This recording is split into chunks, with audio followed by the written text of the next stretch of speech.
Folks, Black Star Network is here. Hold no punch I'm real revolutionary right now. Support this man, Black Media. He makes sure that our stories are told.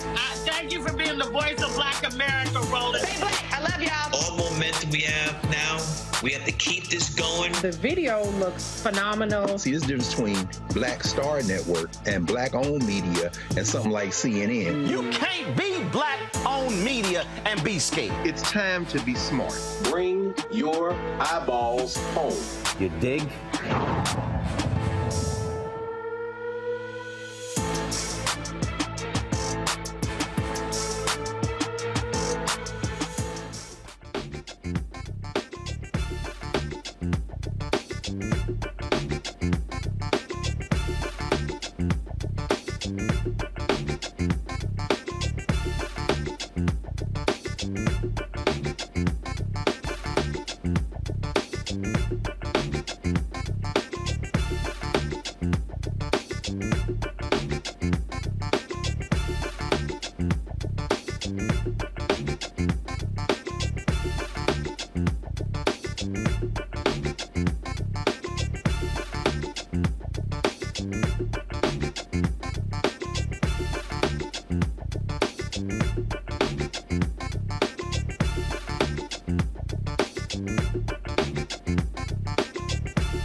Today is Tuesday, December 5th, 2023. Coming up on Roland Martin Unfiltered, streaming live on the Black Star Network. A West Alabama police officer is on administrative leave after tasing a handcuffed black man in the back.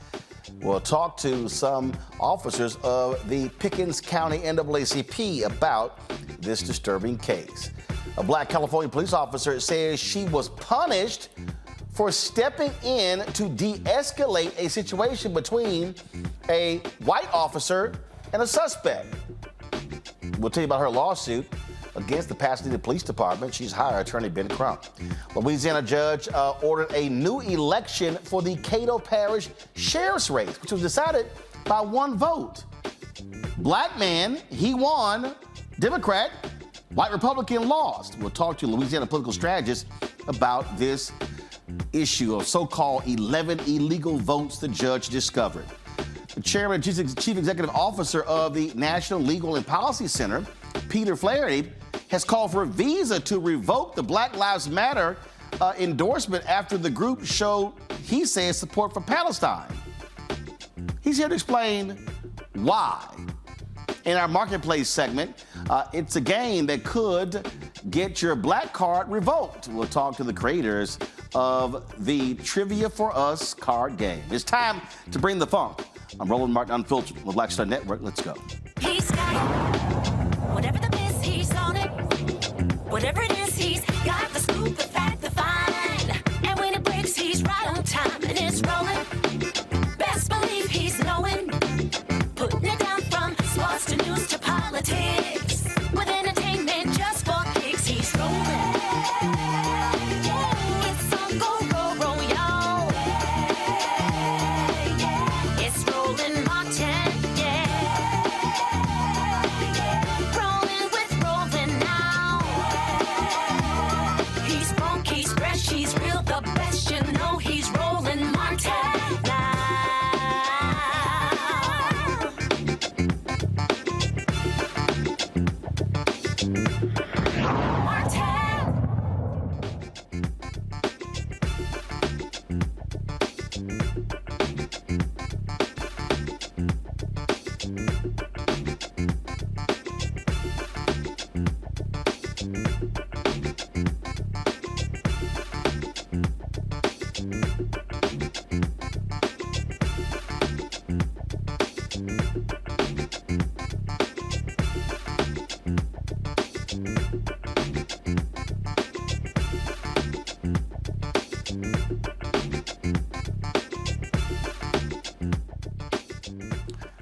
A black Pasadena, California police officer, a sister, says she was retaliated against after she stepped in to de-escalate a situation between a fellow officer and a suspect. Tasing Crutchfield's lawsuit claims she was punished after stepping into a situation on February 20th, when additional officers were called to an argument involving the sons of a black man who was shot and killed by L.A. County Sheriff's Department deputies in Pasadena in January. Now, while the responding officers were interacting with the teenagers, Crutchfield said that one was thrown face first into a cactus, causing the situation to escalate and prompting her to step in and attempt to push the other officer away. Now, folks, watch what happens. Hold down. Pull my jacket down. All the way down. You see? Is this the part here? Yeah. Y'all don't even know who we were. That's the thing. No, because this one right here was the aggressive one. You're getting aggressive, my officer. Yeah. You know why? No, don't sit here and back the story up now. Don't do that. Don't do that. Don't do that. Don't do that. Don't do that. And I'm definitely letting him know that. Because you shouldn't be on the streets. Straight up. He shouldn't be on the streets. He shouldn't be on the streets. And I'm definitely letting old boy know. Wait, hey, what am I getting in the car for? I haven't even done shit. Go over here. You go over there. I haven't even done shit. Go back to the station right now. Wait a minute. What am I getting in the car for? Crutchfield. Go back to the station. I'm leaving. I'm definitely letting old boy know. What's going on? Definitely. Come on, let's go. Crutchfield was placed on paid administrative leave for 6 months after being sent back to the department and said she was never given any reason for her punishment. Now, I want to go back to the video again. And so what you're going to see here, you're going to see her walk up and tell one of the officers, just go ahead, guys, come on, pull the audio up. Y'all don't even know who we were. That's the thing. No, because this one right here was the aggressive one. You're getting aggressive, my officer. Yeah. You know why? No, don't sit here and back the story up now. Don't do that. Don't do that. Don't do that. And I'm definitely letting him know that. Because you shouldn't be on the streets. Straight up. He shouldn't be on the streets. He shouldn't be on the streets. And I'm definitely letting old boy know. Hey, what am I getting in the car for? I haven't even done shit. Go over here. You go over there. I haven't even done shit. Go back to the station right now. Wait a minute. What am I getting in the car for? Crutchfield. Go back to the station. I'm leaving. I'm definitely letting old boy know. What's going on? Definitely. Come on, let's go. All right, folks, so this here is a story from PasadenaNow.com. Go to my iPad. And so, one, she's also said that she's been denied access to her personnel file. The department says she has been able to access it. Now, here's the deal. As you see, during the incident, Pasadena police detained and handcuffed Carlos Towns, his mother, Barsha Knox, and a minor identified as CT2. Now, an argument took place after Carlos Towns did not return home on time, okay? Now, no one was cited or arrested here. In January, deputies shot and killed Charles Towns after he allegedly stabbed several people with a pair of scissors. Now, during this incident, what you saw there was you saw Crutchfield attempt to move this officer, Ralph Palacios, away from Knox. And then that's when he extended his arm telling her, don't do that. And all of a sudden, you see this white supervisor step in, telling her she needs to leave and go back to police headquarters. And so go back to my iPad. It says, a lawsuit later claimed a conspiracy is now in the works to fire Crutchfield because of her intervention and her race. The story clearly says the department has never released the official reason why Crutchfield was placed on leave and cannot do so to state law, which prohibits the release of personnel information. Okay? Lawsuit says she spent months on administrative leave. Brad Gage represents Crutchfield. It says, quote, she then had her probation extended.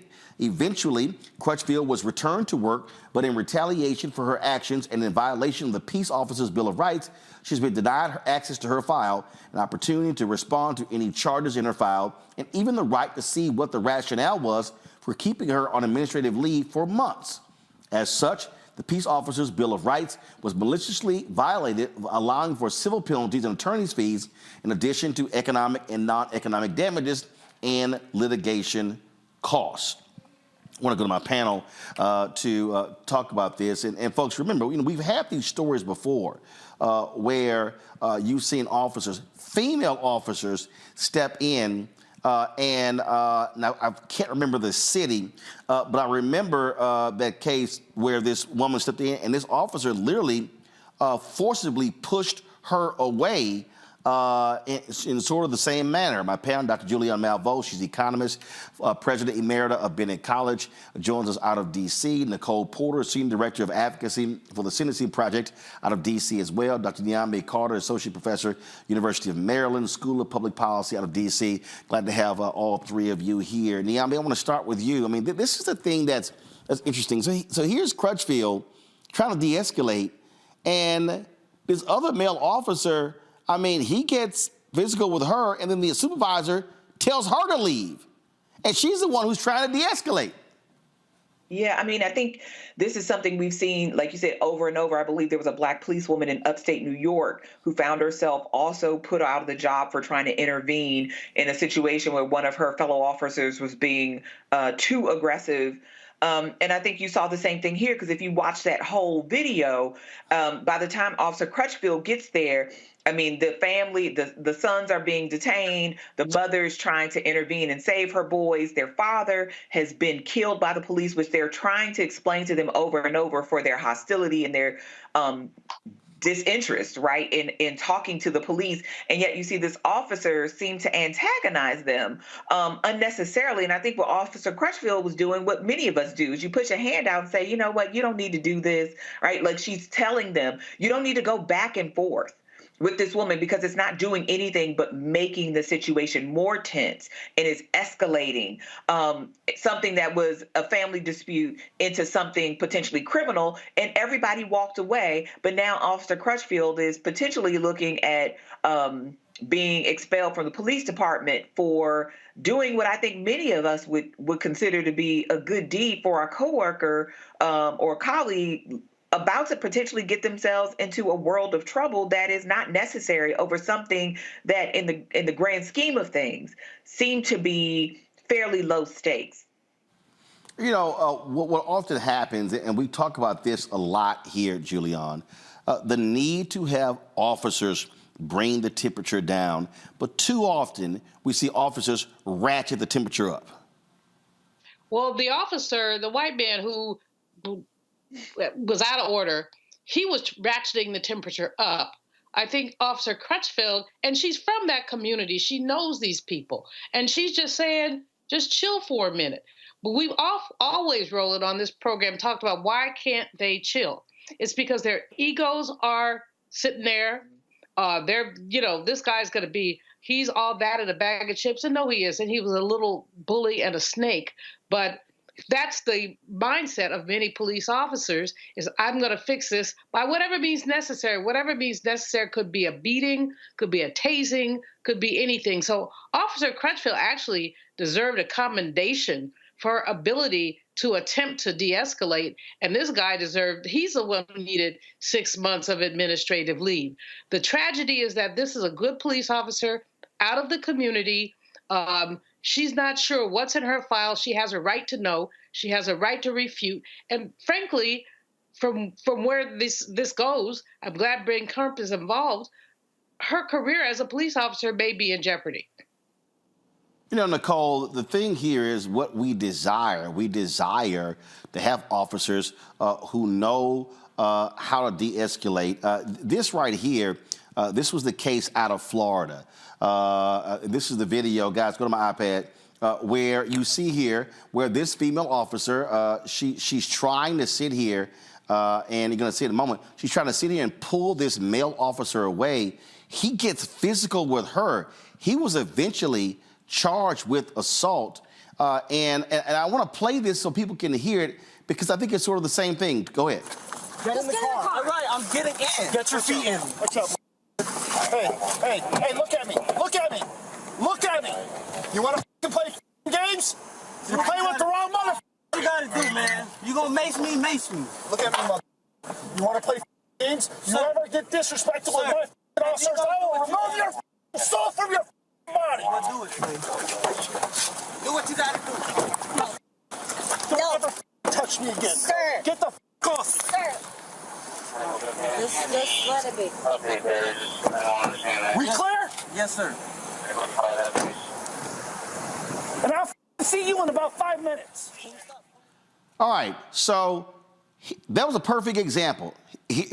Cop, he jumped, he's tatted up, He's pumped up, Buff. He jumps out, pushes the other officers out of the way, comes in trying to play John Wayne, and escalates the situation, and then gets into an altercation with the female cop who's pulling her off, like basically saying, man, we don't need you coming here escalating. And this is the thing. These male cops, they come in here hyped up, largely white male cops dealing with black suspects, and they want to blow off the women, whether they're black or white. I mean, it's the problem with policing. And, you know, one of the main solutions is community policing, have people from the community. That can be helpful. But even then, I mean, in the midst of a conflict, in the midst of an arrest where a police officer may be on level 150 and not have the tools or not be capable of using any tools that they've been taught to de-escalate the situation and emotionally regulate themselves, literally people's lives are at risk. And then you have their colleagues in these two cases that we're looking at here, Officer Crutchfield out in California, this Florida case, where women police officers are attempting to help de-escalate the situation. And these are the solutions that are offered when some of these police interactions result in fatal killings, result in people being violently harmed. And yet, even then, when people are attempting to de-escalate, when other law enforcement officers are attempting to de-escalate, the level of violence in the police interaction is still there, still puts people at risk. And now Officer Crutchfield, her career is compromised. So the entire problem, the entire culture of policing in this country is the problem. And there is someone that I want to definitely single out. So go back to the other video, and so watch the supervisor. So I'm explaining to you what he should have done. Go. Get down, all the way down. You see? Is this the supervisor? Yeah. Y'all don't even know who we were. That's the thing. No, because this one right here was the aggressive one. You're getting aggressive, my officer. Yeah, you know why? No, don't sit here and back the story up now. Don't do that. Don't do that. Don't do that. And I'm definitely letting him know that. Because you shouldn't be on the streets. Straight up. He shouldn't be on the streets. He shouldn't be on the streets. And I'm definitely letting old boy know. Okay, wait. Hey, when am I getting the car for? I haven't even done shit. Go over here. You go over there. I haven't even done shit. Go back to the station right now. Wait a minute. When am I getting in the car for? Crutchfield, go back to the station. I'm waiting. I'm definitely letting old boy know. So here's what I want to know. So supervisor comes over. He tells police, so you stand over there, Crutchfield, you go over here. Then he says, go back to the station. Okay, well, what's his assessment of what took place here, Niambi? Again, you would think when a supervisor comes on the scene, their job is to de-escalate. Well, I mean, you would think that, but it seems like in this particular case, the bigger issue wasn't so much that she was de-escalating, but that she had the nerve to sort of reprimand a man, a white man in particular, in front of other people, other officers, and of course this family that they were accosting, for lack of a better word. And I think, you know, here when you talk about a supervisor and what their role is, we assume that people who have these supervisory positions are more responsible, but people fail upward all the time. You know this, Roland. We all know this in our various professions. And I think here you have a supervisor who was pretty ineffectual, because if this was a good supervisor, he would have stepped in and said, do not continue to go back and forth with this woman. Let the other officers move her out of the place or out of the way so that we can have a conversation and sort this out. Your sort of antagonism is not needed. That should have been his position. It shouldn't have took a fellow officer to walk into something that was clearly getting heated unnecessarily, to try and bring this to a close or to some sort of resolution. This supervisor was just sitting there, I mean, you know, treating this like it wasn't actually a life and death matter. I mean, when you start talking about putting people in handcuffs and putting them in cars and doing all of this kind of stuff, some of them had been thrown into a cactus allegedly, and then expect it to all be good. So the supervisor wasn't interested in doing his job other than protecting, it seems like, the ego of the officer who was being called out by Officer Crutchfield. Well, when we come back, we're going to show you what happened in Alabama, where a white female officer is now on leave for being the aggressor and stunning a black man with a taser. You're watching Roland Martin Unfiltered right here on the Black Star Network. Grow your business or career with Grow with Google's wide range of online courses, digital training, and tools. Gain in-demand job skills with flexible online training programs designed to put you on the fast track to jobs in high-growth fields. No experience is necessary. Learn at your own pace. Complete the online certificate program on your own terms. Stand out to employers, get on a path to in-demand jobs, and connect with top employers who are currently hiring. Take one professional career certificate program or all 6. Earn a Google Career Certificate to prepare for a job in a high-growth field like data analytics, project management, UX design, cybersecurity, and more. All professional career certificate programs must be completed by December 31st, 2024. Scan the QR code to complete the application. There are 1,000 scholarships available. Grow with Google and J. Hood and Associates. Be job ready and qualify for in-demand jobs.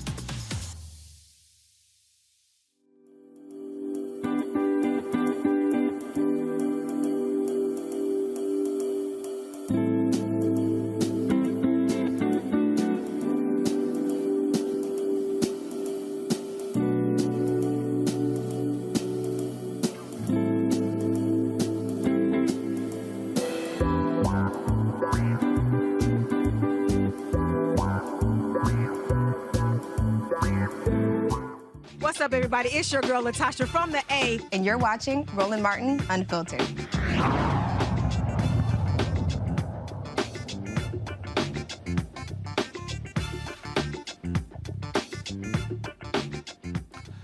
A West Alabama police officer is on administrative leave and under investigation after tasing a handcuffed black man. The reformed police officer, identified as Dana Elmore, was caught on video cursing and tasing Micah Washington in the back. The incident happened in Pickens County, about 40 miles west of Tuscaloosa, on December 2nd. There are reports that Washington was changing a flat tire when Elmore approached him. Others say the incident began with a traffic stop. Folks, watch this. Stand up.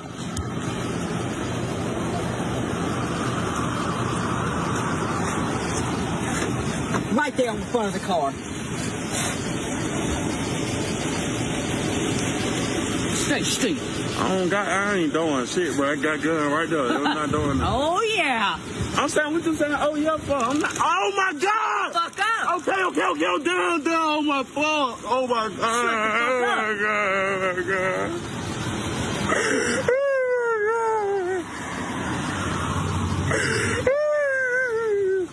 You want it again? No, man. Shut the fuck up. You was big and bad. Shut your bitch ass up.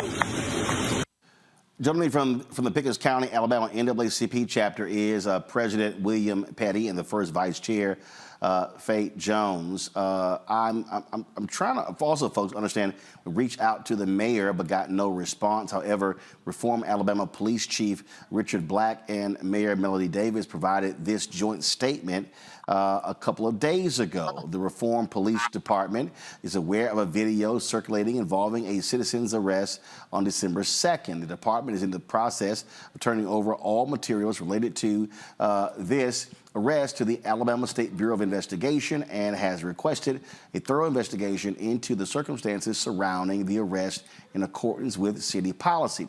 The officer involved has been placed on administrative leave while the investigation is conducted. Any questions regarding the investigation should be directed to the State Bureau of Investigation.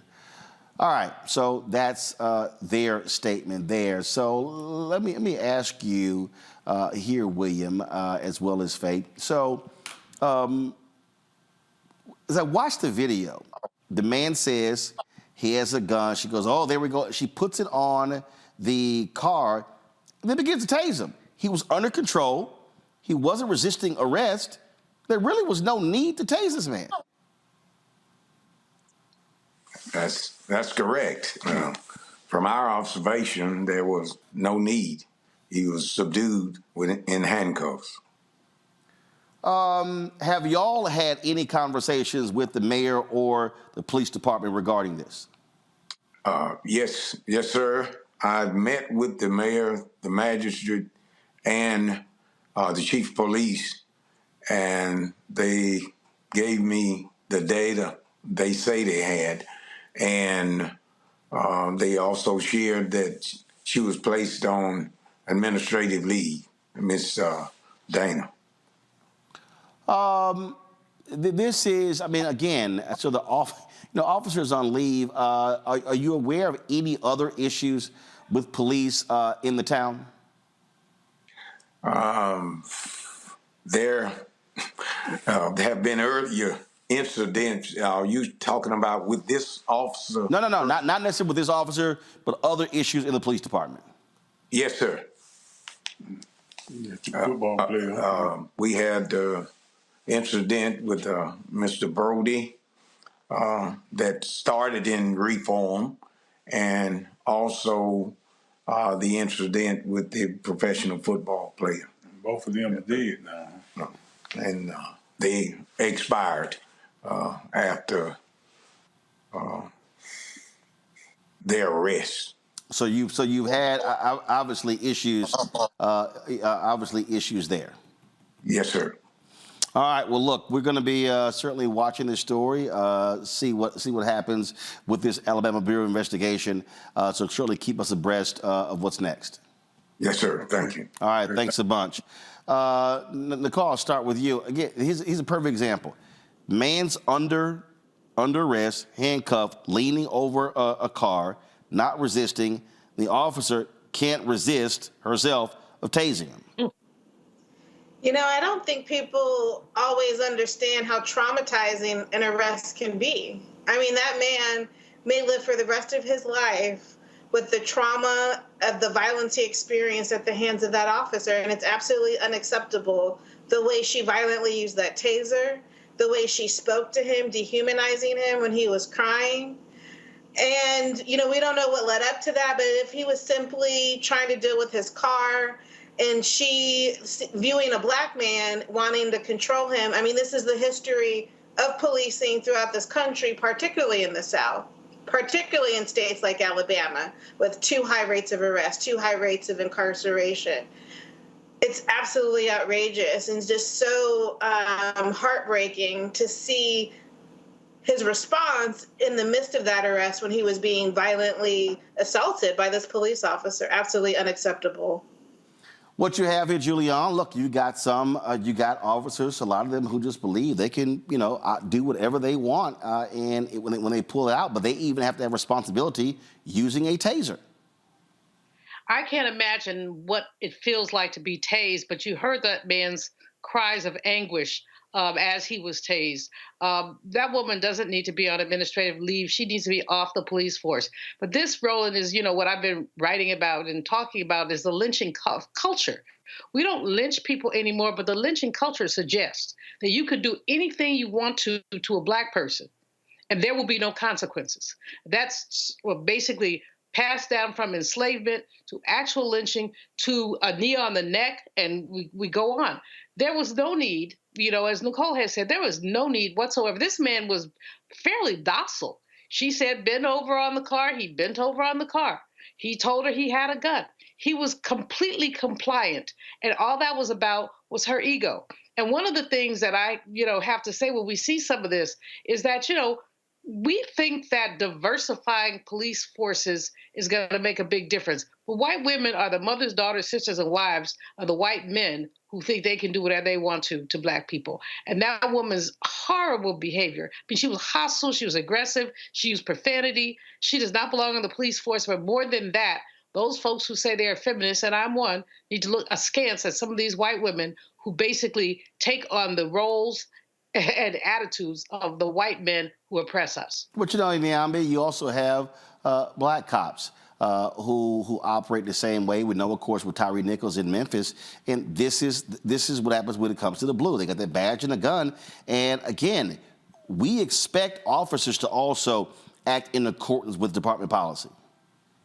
Well, unfortunately, though, department policy seems to be violence against black people. And I think this is what my colleagues are talking about.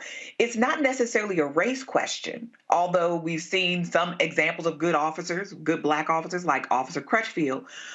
But when people feel that they can do things with impunity, the disrespect and disregard of Black humanity, it becomes a lot easier to beat people, to abuse people, to verbally abuse people, to tase people.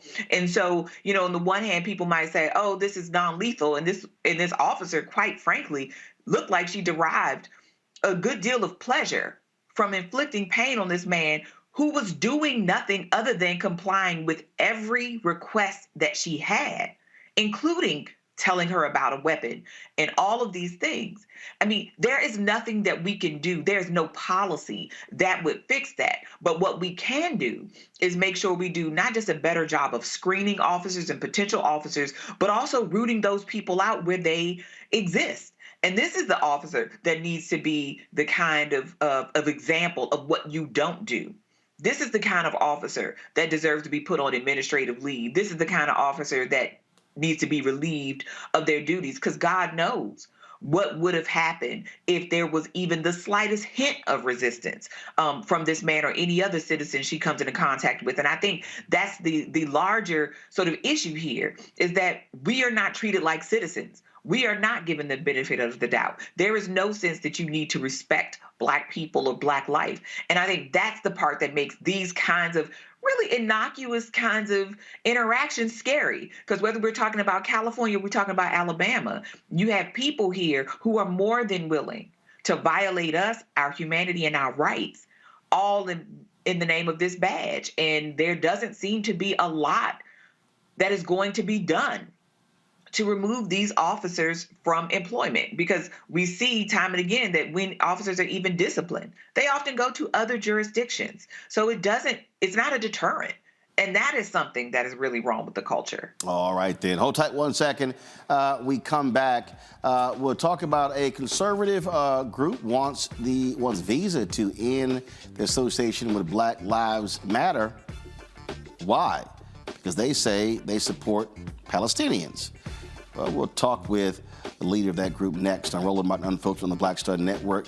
Be sure to support us in what we do. Send your check and money order to P.O. Box 57196, Washington, D.C. 20037-0196. Cash App, $RM Unfiltered. PayPal, R Martin Unfiltered. Venmo's RM Unfiltered. Zelle, Roland at RolandSMartin.com. Roland at RolandMartinUnfiltered.com. We'll be right back. Hatred on the streets, a horrific scene, a white nationalist rally that descended into deadly violence. White people are losing their damn minds. As an angry pro-Trump mob storms the U.S. Capitol, we're about to see the rise of what I call white minority resistance. We have seen white folks in this country who simply cannot tolerate Black folks voting. I think what we're seeing is the inevitable result of violent denial. This is part of American history. Every time that people of color have made progress, whether real or symbolic, there has been what Carol Anderson at Emory University calls white rage as a backlash. This is the rise of the Proud Boys and the Boogaloo Boys. America, there's going to be more of this. Here's all the Proud Boys, guys. This country is getting increasingly racist in its behaviors and its attitudes because of the fear of white people. The fear that they're taking our jobs, they're taking our resources, they're taking our women. This is white fear.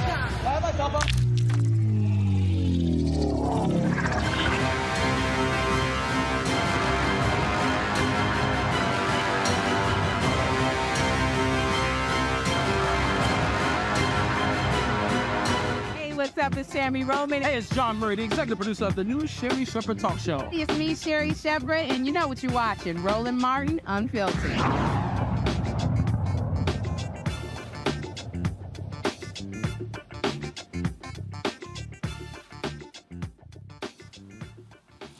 All right, folks, welcome back to Roland Martin Unfiltered. A now deleted post by Black Lives Matter Chicago caught the attention of many, including the National Legal and Policy Center. Peter Flaherty is the chair. He sent a letter to Visa demanding it revoke its BLM endorsement. Now, this is the post of a hang glider with a Palestinian flag, caption, "I stand with Palestine."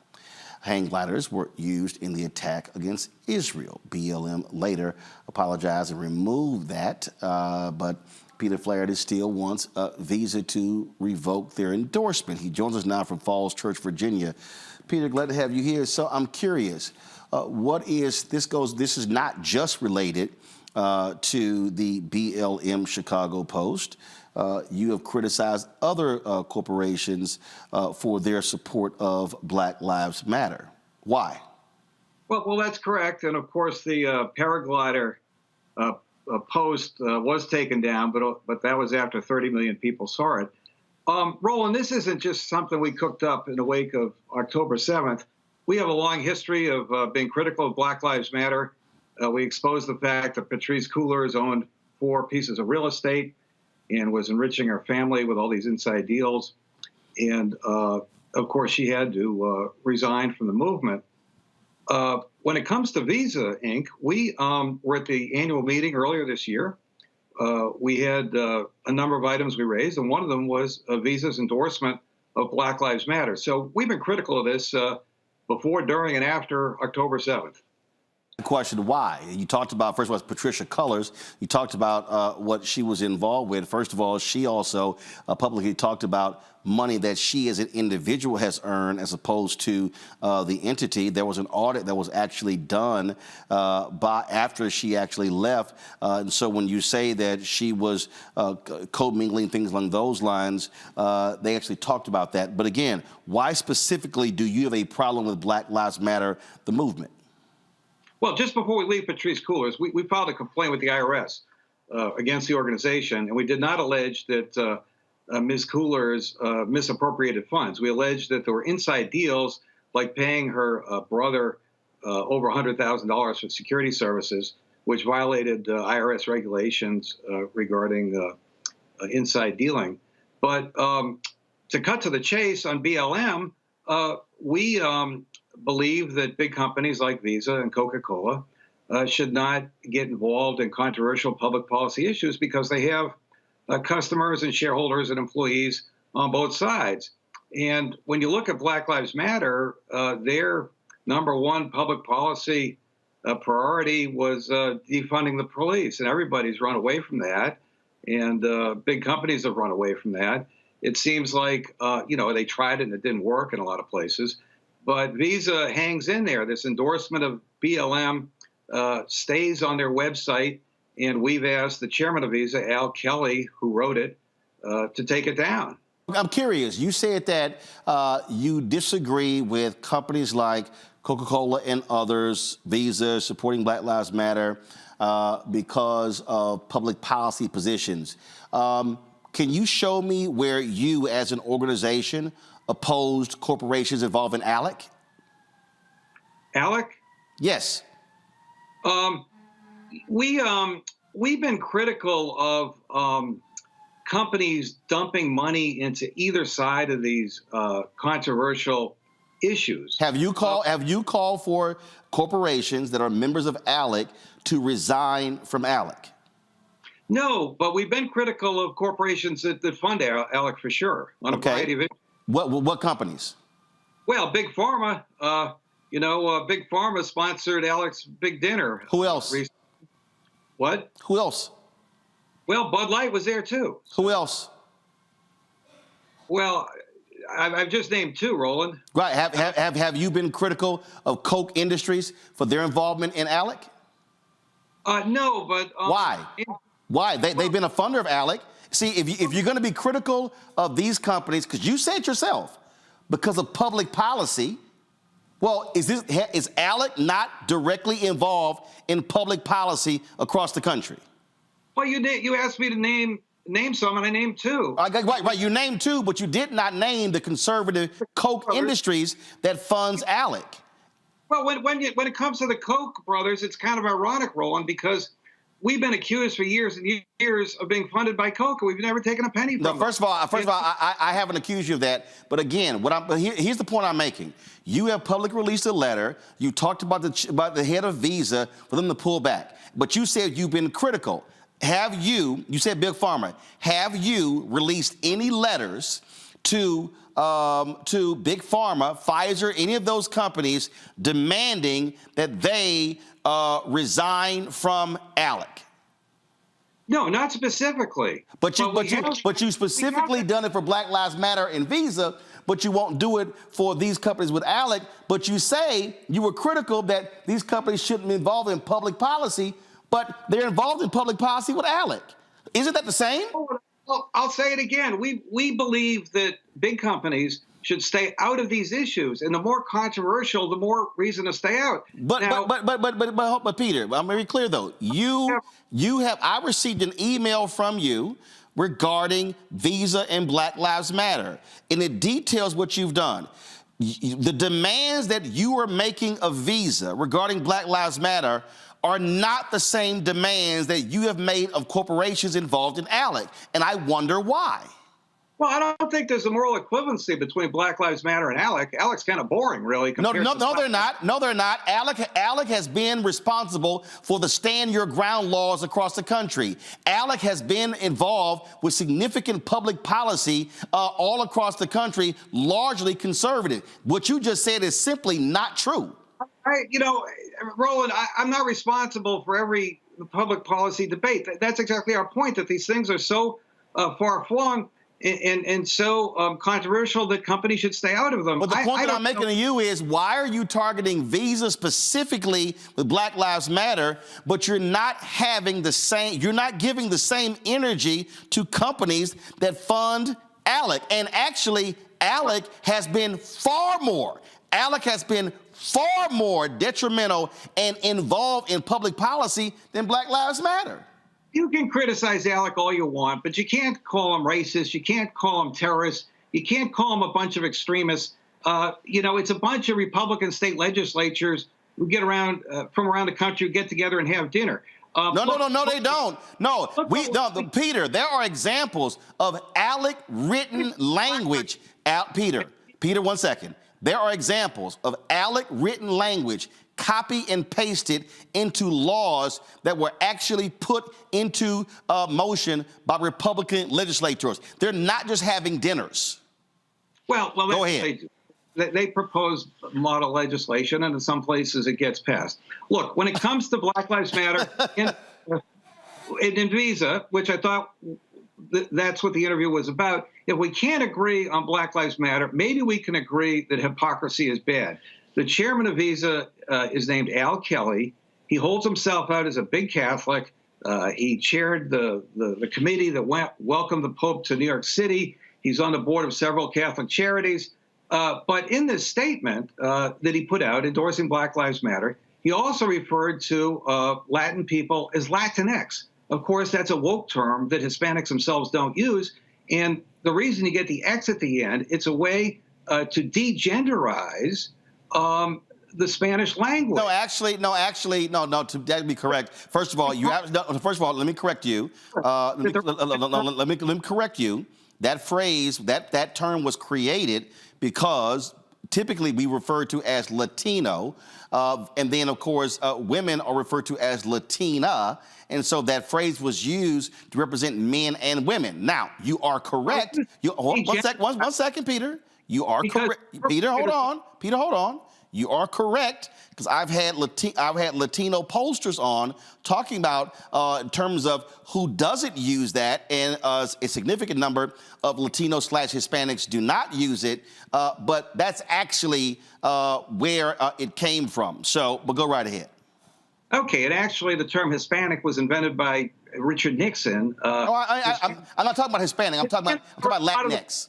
Hispanics, they thought of themselves as Ecuadorians and Mexicans and whatever. First of all, I'm a native of Texas, so I'm quite familiar with how, and that's why I say Latino/Hispanic, because depending on where you are in the country, there are different usages. There are people who are Venezuelan and Cuban in South Florida who don't say the same, who don't identify with Hispanic as those who come from Mexico and Texas. You got Chicanos who are in Chicago. You got folks who are Dominican and Puerto Rican who are in New York, and they may differ than the language used for folks in California. And so that's one of the reasons why I said Latino/Hispanic. But I want to go back to it because you talked about the CEO being Catholic. What does that have to do with anything? We've got conservative Catholics on the Supreme Court. And?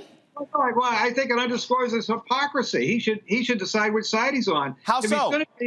if he's going to be a Catholic and hold himself out as a big Catholic and wear it on his sleeve, he should at least reinforce the teachings of the Catholic Church. In Really? the state, Really? In this, in endorsing Black Lives Matter, he talks about Latinx, which is directly contrary to the teachings of the church. Well, that's interesting. That's interesting that you actually said that. But one second. That's interesting that you actually said that, because go to my iPad. Pope Francis expressed support for George Floyd protests. That's the biggest Catholic you can find. Second of all, when you talked about the teaching of the Catholic Church, I also recall the Catholic Church historically is ardently anti-abortion, but they're also against the death penalty. And it's a whole bunch of people who agree with them on abortion, but they don't stand with them when it comes to the death penalty. So how can you try to demand a hard and fast rule for Catholics when even they disagree on that issue? Well, Al Kelly shouldn't hold himself out as this big Catholic then. Why not? Why not? Why does his religion have anything to do with it when he has something? No. But wait a minute. But you don't. But you don't get to. You don't get. First of all, what's your faith? What's your faith? What's your faith? I'm a Roman Catholic. You're a Roman Catholic. Yes, sir. Are you against the death penalty? I am not. Oh, you're not. So guess what? No. Guess what? You're not a Catholic then. No, but I don't go on Eternal Word TV. And No, Peter, are you are you a strong Catholic or a weak Catholic? I consider myself a strong Catholic. So if you're a strong Catholic, why are you not strongly against the death penalty when the Catholic Church is strongly against the death penalty? And Peter, just so you know, I was born and raised Catholic. The Catholic Church that I grew up in was founded in my grandparents' living room. And so I'm multi-generational Catholic. So why are you, if you want to hold the chairman of Visa to a Catholic standard, why do you not hold yourself to the same one? Look, because he's out there claiming that he's this big Catholic. So are you? I do not. I only say that. So you're not a big Catholic. You're a small Catholic. Question about the death penalty.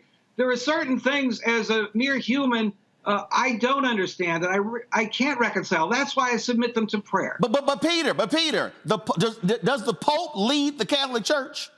Yes. Are you supposed to follow the directives of the Catholic Church, Catholic leadership? Yes. So if the Catholic Church from the Vatican on down is anti-death penalty, well, aren't you being in violation of your Catholicism by not being anti-death penalty? Well, I just said I was, and we're not here to talk about. So why are you mad with the chairman of Visa because he might disagree with you when you disagree with the Pope? Because I'm not a hypocrite. I'm not a public Catholic. I don't hold myself out as a Catholic spokesman. Do you lead a public organization? I'm sorry? Do you lead a public organization? Yes, we have. Do you lead a nonprofit? I'm sorry? Are you a nonprofit? Yes. Is your organization involved in numerous lawsuits? Yes. Is your organization, do you make public statements? Yes. You are a public Catholic. Am I on trial? No. I'm actually showing you your own hypocrisy because you're criticizing Visa chairman for something that you do, and you're mad at him when you yourself are not the ardent, strong Catholic that you want him to be. Okay, well, look, I at least come on your show and admit to this hypocrisy. Al Kelly has not. Look, it gets much worse. No, it's okay. I'll be happy to invite the chairman of Visa on the show, but go ahead. Go ahead, make your point. Go ahead. To drag his sorry ass onto your show. I would love to have him on the show, and we could talk about Visa's advertising with Black-owned media, but go ahead.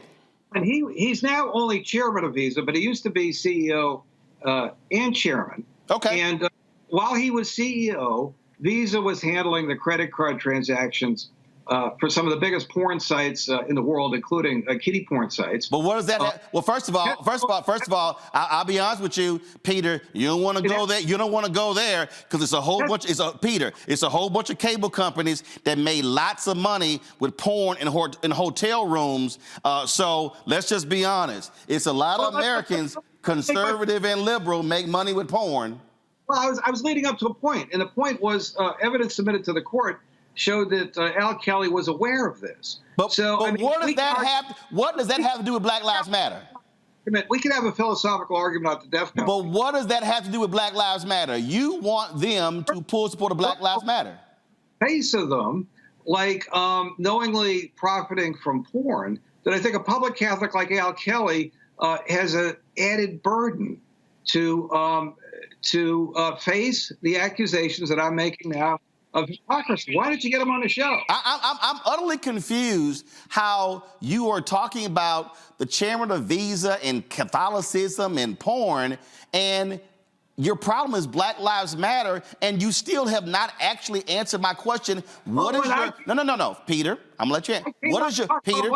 Peter, what is your fundamental problem with Black Lives Matter in 2023? You got to be careful because there's more than one Black Lives Matter. Oh, no. First of all, I'm fully aware because I've had all of them on the show. I understand the difference between Black Lives Matter Grassroots, Black Lives Matter Network. I understand that because I've actually interviewed all of them. Yes, of course. And the Black Lives Matter grassroots people have taken great interest in what we have done in exposing the corruption within the Black Lives Matter Global Network Foundation. But let's look at Black Lives Matter, what happened in the wake of October 7th. You had the Chicago paragliding post that you've already put up there. The national BLM grassroots organization put out a statement of solidarity with Palestine. Are you saying they can't do that? No, but I can be critical of it. Okay, no. I'm just saying that them putting that statement out, is that illegal? No, it's certainly ill-advised. And let me ask you a question. Let me ask Peter. Peter, I'm asking Peter, simple question. Peter, simple question. If Black Lives Matter grassroots had put out a statement in support of Israel, would you have a problem with that? No. So the real issue is not that they put a statement out. The problem is you don't like them standing with Palestinians, but you would have no problem with them if they were supporting Israel. Okay, go ahead with your statement. Go ahead. Correct. And Black Lives Matter Global Network Foundation did not put out anything on what happened on October. Because they're two separate groups. They're two separate groups. Yeah, I know. I'm trying to lay that out, to be fair, okay? No. My audience already knows because I've already laid it out. I've laid it out for the last 2 years, but go ahead. You know these people. Most people in the conservative movement don't know these people. Well, first of all, most conservative people don't know a lot of black people, so it's no surprise they don't know anything about Black Lives Matter.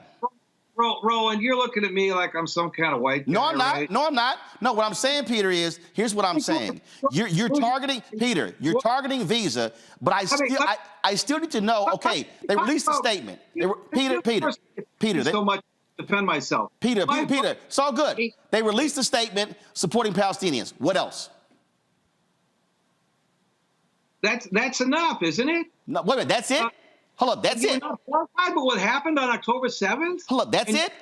That's it? You think that reaction was a little unusual or condemnable? I'm sorry. So you're telling me that you're making this big brouhaha because Black Lives Matter grassroots released a statement saying they were standing with Palestinians, and you think that's why Visa should not be involved with them whatsoever. That's it? Correct. It's enough. No, it's not. That's pretty weak, Peter.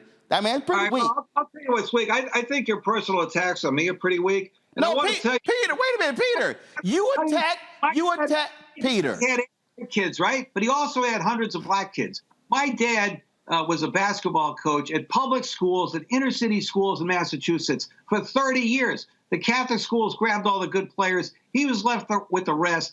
They were runners-up in the state twice. And when you're a basketball coach's son, what you do on Saturday morning? You go to basketball practice with your dad. And my dad was a goddamn saint. And Peter, now you're mad at the Catholic schools took the best players? A lot of these guys did not have fathers. My dad kept them in school. My dad was responsible for kids going to college who otherwise wouldn't. Peter, that has nothing to do with Black Lives Matter. No, it does, because you're looking at me like I'm a white guy. No, I'm not. No, actually, Peter. No, Peter. No, I'm not. What do you mean? Peter, Woosah. You said, Peter, you just said about 60 seconds ago, you said that I was lodging personal attacks against you.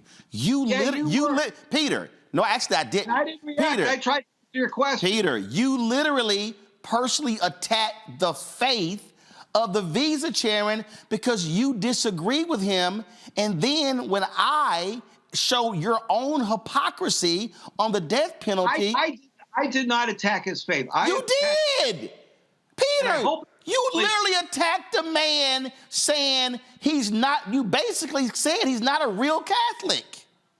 No, I didn't say that. I said he was exhibiting hypocrisy for the public stands which differ from his public allegiance to the church. And so do you.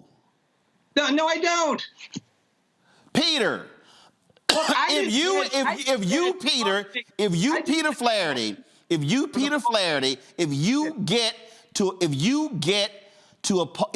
get to oppose the Catholic Church over the issue of the death penalty, why can't he have a different opinion just like you? Why can't we talk about Black Lives Matter? You the one brought up the man being a Catholic, not me. You brought him up. I didn't even know he was a Catholic. I brought up the fact that he's a hypocrite in the context of his support for Black Lives Matter, period. Well, here's what I'll say here, Peter. Here's what I'll say here, Peter. Should I come on the show again, Roland? I've tried to answer your questions. I've tried to be reasonable. You kept interrupting me. No, Peter. Peter, what I did was but I'm not sure I should come back. No, Peter. What do you think? Peter, I don't have a problem with you coming back. Here's the whole deal. Here's what I would suggest. I'm just going to give you some professional television advice. Don't bring up the man's Catholicism that had nothing to do with Black Lives Matter, because what you then did was you then diverted the conversation to something else as opposed to the subject at hand. I didn't bring it up. You did. Now, I'm going to tell you right now, Peter. He's on the Pope's Commission on Inclusive Capitalism. And guess what? He's on the Pope of New York City. He's on the board of Boston College. He sits on the board of other Catholic nonprofits. I do none of those things. I admire him for that, but he should not, when he puts out a statement right after George Floyd gets beaten to death and goes with the herd are you saying that Visa was wrong for putting a statement out after the death of George Floyd? I'm sorry? Are you saying that Visa was wrong for putting a statement out after the death of George Floyd? You bet. That's the whole point of me being here. Oh, Peter, was the Pope wrong for putting a statement out after the death of George Floyd?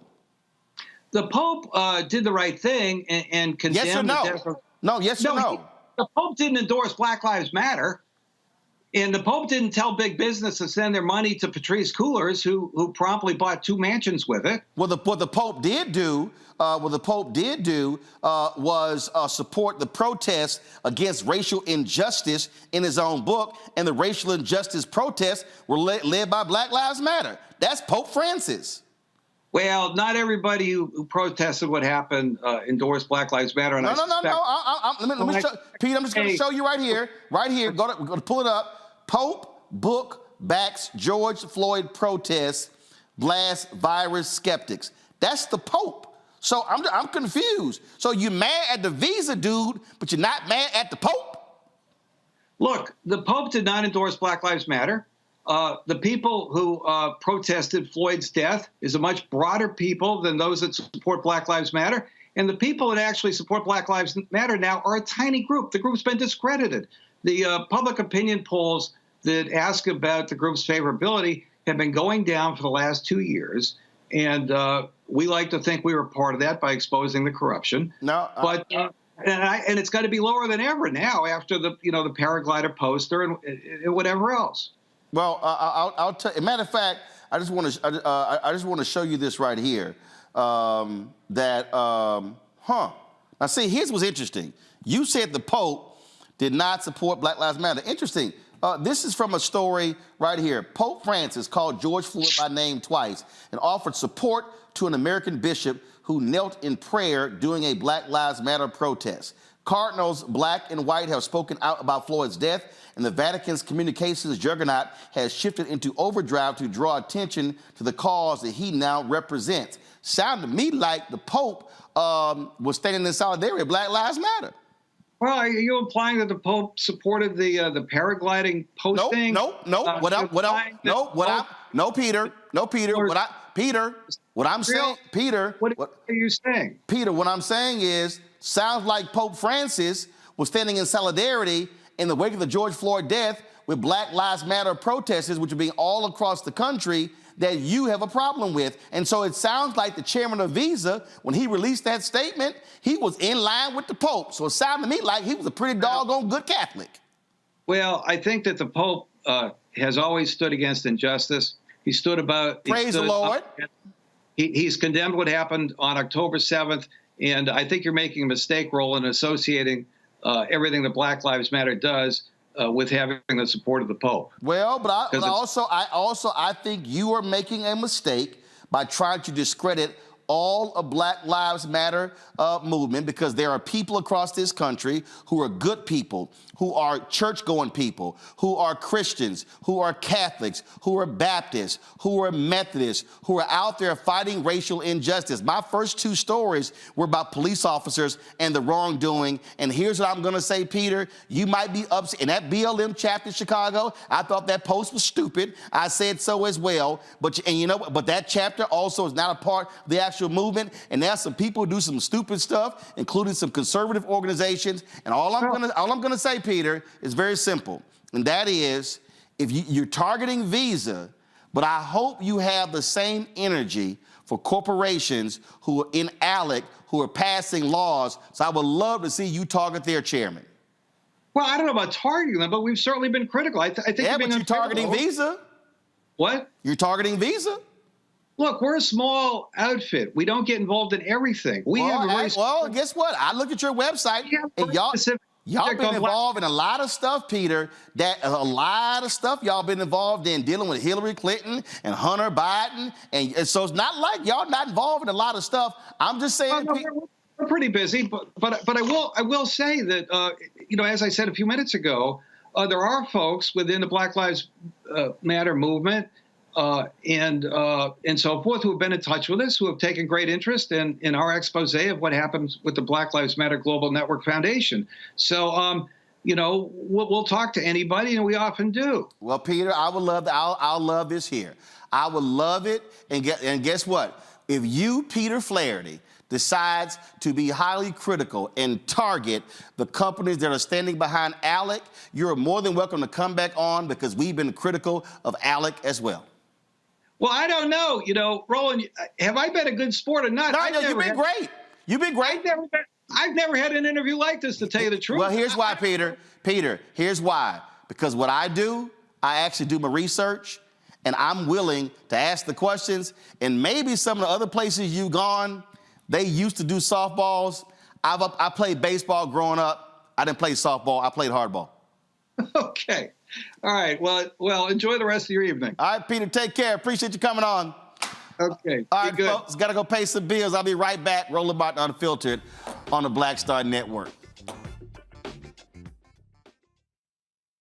When you talk about blackness and what happens in black culture, we're about covering these things that matter to us, speaking to our issues and concerns. This is a genuine people-powered movement. There's a lot of stuff that we're not getting. You get it, and you spread the word. We wish to plead our own cause. Too long have others spoken for us. We cannot tell our own story if we can't pay for it. This is about covering us. Invest in black-owned media. Your dollars matter. We don't have to keep asking them to cover our stuff. So please support us in what we do, folks. We want to hit 2,000 people, $50 this month, raise $100,000. We're behind 100,000, so we want to hit that. Y'all money makes this possible. Check some money orders. Go to P.O. Box 57196, Washington, D.C. 20037-0196. The Cash App is $RM Unfiltered. PayPal is R Martin Unfiltered. Venmo is RM Unfiltered. Zelle is Roland at RolandSMartin.com.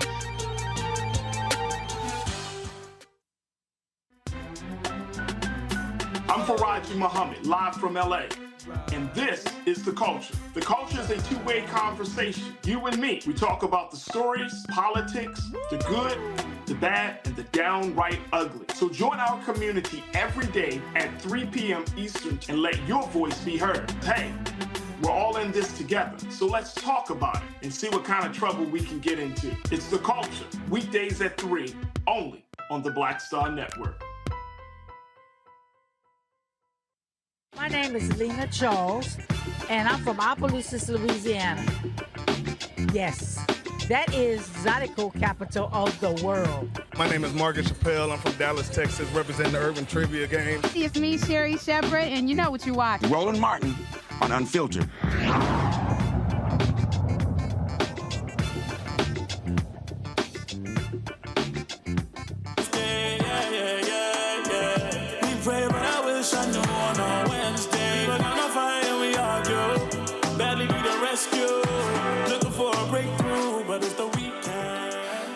That song is called Sunday by my frat brother Lucid. It's #1 UCID. Check him out on Apple Music. All right, I got to go to my panel. I know I got the Louisiana story. I'm coming to that, but I got to go to the panel to Niambi, Nicole, and Julian.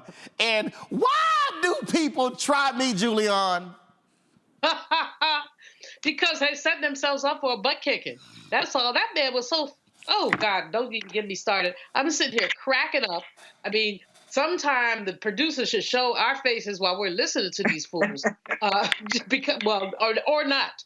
But he's speciously going after Black Lives Matter. Then he's going after the chair of Visa. And he's got all kinds of slurs about Catholicism. I, too, grew up Catholic. I'm a spiritual sampler. You probably find me anywhere. Well, now you will find me in the African Methodist Episcopal Church. But, you know, to attack someone's Catholicism, he just was all over the place. I went on their website, and they are all over the place. They're very conservative. We wouldn't necessarily call them racist, but they are very conservative. And they going after Black Lives Matter. Why not go after the Boogaloo Boys? You know, why not go there? There's a whole. If you really are talking about justice, there's a whole lot. Why not go after the Orange Man? This guy, he's unhinged, and he clearly was. What I have to give him props to this. He kept a smile on his face. Right. I mean, Nicole, I was smiling too. But here's the deal, and listen. I have been in media since I was 14 years old. Okay, I'm good at this shit. Okay, here's the first rule. The first rule. This is no different than when you're on a stand in the courtroom, okay? You don't introduce another argument that then allows somebody like me to latch on to that argument and then twist that knife into you because he was the one who brought up the man being Catholic. Then he called him a hypocrite. So I knew, I don't know Peter, I ain't never met Peter, but I knew Peter likely didn't support, wasn't against the death penalty. And so the moment he called that man a hypocrite, I knew I had his ass. And then, boom, it was on like Donkey Kong. And to everybody watching, never make that mistake with a professional debater, because we gonna sit here and go from here to over here and gonna wear your ass out on that point. Right, you had him in a trap and he got caught. And yeah, I mean, he wasn't ready for this. He wasn't ready for you. And it just shows how he is all over the place. But it's easy to attack Black Lives Matter. And folks like him, I don't know, I think it is kind of racist to intentionally choose Black Lives Matter as a point to make a name for yourself and to get in the news and to be invited on shows. Easy targets, problematic. And white folks, white men have been doing that since the beginning of this country. See, again, Niambi, oh my God. I need everybody to understand, okay? I need everybody to understand, ain't my first rodeo. I actually listen to what people say. And the moment that man, Peter, nice guy, Peter, you can come back. I mean, you come back, Peter. But I'm just trying to help you out, Peter, as a professional. When the man criticized Visa and companies for taking public policy positions, boom, I hit him with Alec. And we've been critical. You've spoken, but have you targeted? Boom, right there. I knew I had him. And again, you don't bring up stuff that you don't do for everybody else. Well, I mean, I think the point of it, right at the end of it all, is that underneath whatever this critique is, it's not about being ideologically consistent. It's not about being intellectually genuine.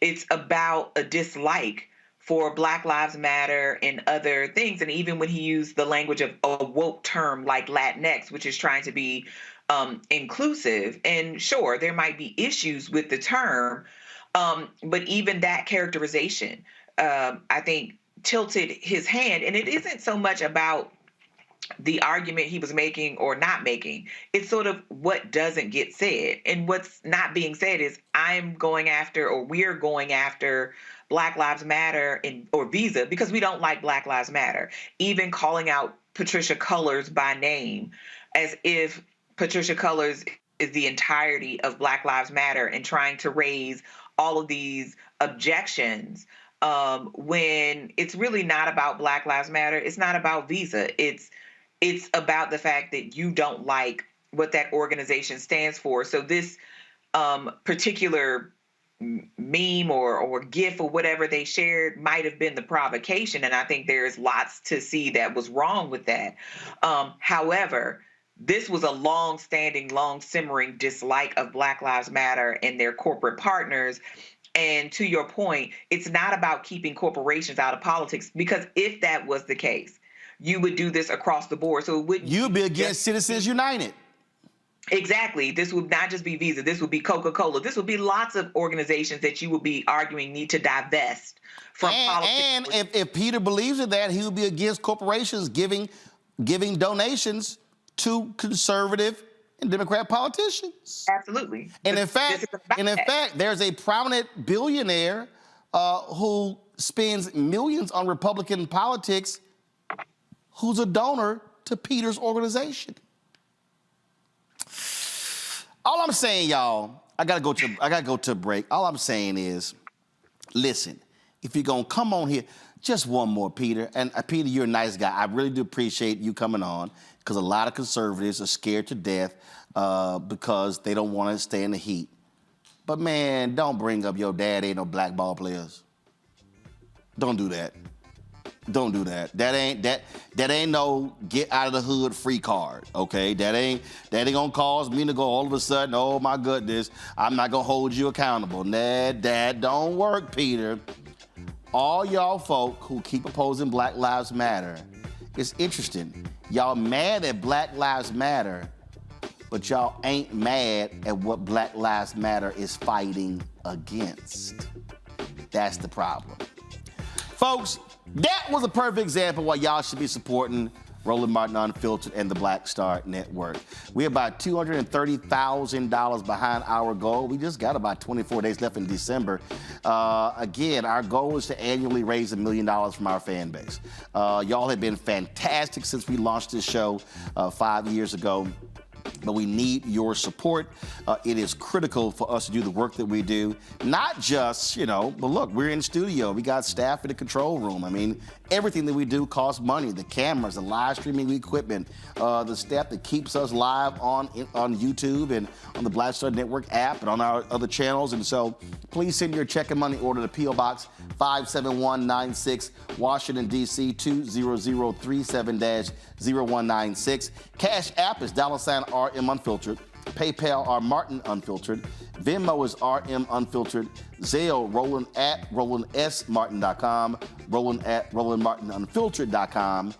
And of course, download the Black Star Network app Apple phone, Android phone, Apple TV, Android TV, Roku, Amazon Fire TV, Xbox One, Samsung Smart TV, and be sure to watch our 24-hour streaming channel on Amazon News by going to Amazon Fire. You can also tell Alexa play news from the Black Star Network. Watch us on Plex TV. Check us out on Amazon Freevee, and if you go to the live TV grid of Amazon Prime Video, you'll see us right there along with the other news channels. We'll be right back. Next on the Black Table with me, Greg Carr. There's a lot of talk about the inevitability of another civil war in this country. But on our next show, we'll talk to a noted author and scholar who says we're actually in the middle of one right now. In fact, Steve Phillips says the first one that started back in 1861, well, it never ended. People carrying the Confederate flag, wearing sweatshirts saying MAGA Civil War, January 6, 2021, stormed the U.S. Capitol, hunted down the country's elected officials, built a gallows for the Vice President of the United States, and to block the peaceful transfer of power within this country. On the next Black Table, here on the Black Star Network.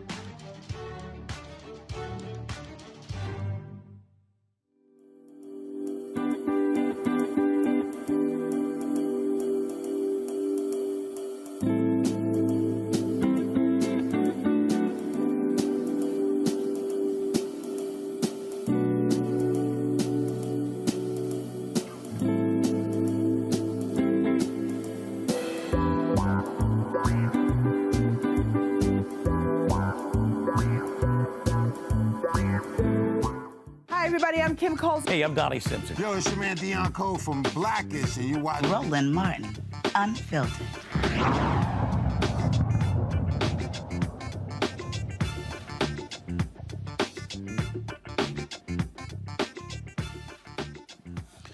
Well, this white Republican candidate in Louisiana, he ain't happy. He lost by one vote to the black Democrat. A Louisiana judge has ordered a new sheriff's election after this that was decided by a single vote. Ad hoc Judge Joe Bletch found at least 11 illegal votes cast and counted in the Caddo Parish sheriff's race. The votes Judge Belch deemed illegal were, first of all, votes that two who voted twice, 5 cast by absentee mail-in ballots that should not have been counted, and 4 invalid votes by felons who were unqualified to vote. John Nicholson sued Henry Whitehorn and elections officials last week. The earliest a new runoff election can be held is March 23rd. Joining me now from Shreveport, Louisiana, is political strategist and community organizer Derek Henderson. Derek, glad to have you here on Roland Martin Unfiltered. Thank you for having me. There are, what? First of all, I don't know why you're wearing a little Kappa jacket, though. But anyway, let me. Well, you know what? I want to say, first of all, thank you for having me, and happy Founders Day to all the brothers of Alpha Phi Alpha. We know that they had to have a prototype before they perfected the model, so I'm not mad at y'all. I want you guys to enjoy your day and to know that J5 is on the way, and that's when we'll show you all how to do it. Well, keep in mind, without Alpha, y'all just Kappa Psi. You need our name in your name. All right. So that's right. See, you ain't got no comeback for that one. All right, here we go. Okay, here's what I'm trying to understand here. Okay. Judge makes this decision going through. Now, there are, if I'm correct, 63 sheriffs in Louisiana. He will be the only black sheriff in the whole state, right? That is correct. So, what do you make of all of a sudden this judge, making this decision? So first of all, we have to understand that Henry Whitehorn is probably the most qualified, well, not even probably, the most qualified person in the history, the 185-year history of Caddo Parish, Louisiana, to seek the office of sheriff. He's served as the head of the local, state, and federal police, Homeland Security. He has the acumen, certainly, but also the experience and the temperament to govern and to be the sheriff of Caddo Parish. So he's well qualified, he's well versed, and I think that he's shown throughout this this process to be professional and someone that we all can be proud of, Black, white, Democrat, or Republican, and he's carried his himself in a professional manner. And I do believe that had the tides had been different, or the outcome had been different, that Chief Whitehorn would have honored the process, the legal and recognized process that we have in place for recounting elections. And we would have been working to move forward and transition in the new administration. Now, is this considered a blue county or is it a red county? So Caddo Parish is a blue parish. Shreveport, the city of Shreveport, is the parish seat, and it's the largest population center. So the city of Shreveport, by far and large, is a blue city, and therefore causes the parish to be a blue parish. So, what are black folks there saying? First of all, in Caddo Parish, have you ever had a black sheriff before? So, no. To answer your question, no. So not only is he the most uniquely qualified in all of the United States because of his experience, but in the 185-year history of the parish, he is the first African American. But even beyond in Orleans Parish, and as I think about it, has a black sheriff. But even beyond being African American, I mean, he's just simply the most qualified person in all of the race, and he was in a runoff with a person who was probably one of the least qualified. And so it's so oxymoronical, if you would, the fact that the contrast between the experience and the acumen and the temperament but between the candidates. Nothing against Mr. Nicholson. He was a former Shreveport City Councilman who decided just last year not to seek re-election, citing the fact that he wanted to be able to spend more time with his family, which is very admirable. But then I think he was the fifth or sixth choice of the current sheriff who, when he decided not to run, I think Mr. Nicholson was the fifth or sixth choice of people on the list of people that he chose to seek the seat in support. And so it says a lot, in itself, just the circumstances surrounding the candidacy. People feel that their voices have been discounted. They're frustrated. They feel that their votes are being disenfranchised, and people, quite frankly, are pissed off and are organizing. There are talks about pursuing legal avenues to at least file some kind of petition to say, hey, that we do not agree what has taken place. The people had ample of time to participate in the election via the general election as well as the runoff. The people spoke. There was a recount. There was some irregularities, and those things need to be addressed in a separate manner with the registered voters office, the clerk of court. Those kinds of things need to be addressed, but they should be separated from this election. We feel, those of us who advocated for Sheriff Whitehorn's candidacy from inception, feel that the results of the election should stand, and we are not in agreement, or do we concur with the judge's ruling on today? Obviously, that was his ruling today. So are black folks there geared up to turn out in mass numbers? We've been talking about the low turnout numbers there in Louisiana across the board. Do you think that this is going to get black folks fired up and say, okay, y'all want to play that game? We're going to show you that we're going to make sure he win by a huge margin, not just one vote? So I am encouraged because people are paying attention in the barbershop talk, the brothers, just hanging out in the hood. People are aware. I do think that the Whitehorn campaign would be remiss if they didn't reach out to bring people, those of us who may have been on the fringes of the campaign and not fully engaged and involved, but certainly have the level of influence and the experience working in elections and campaigns.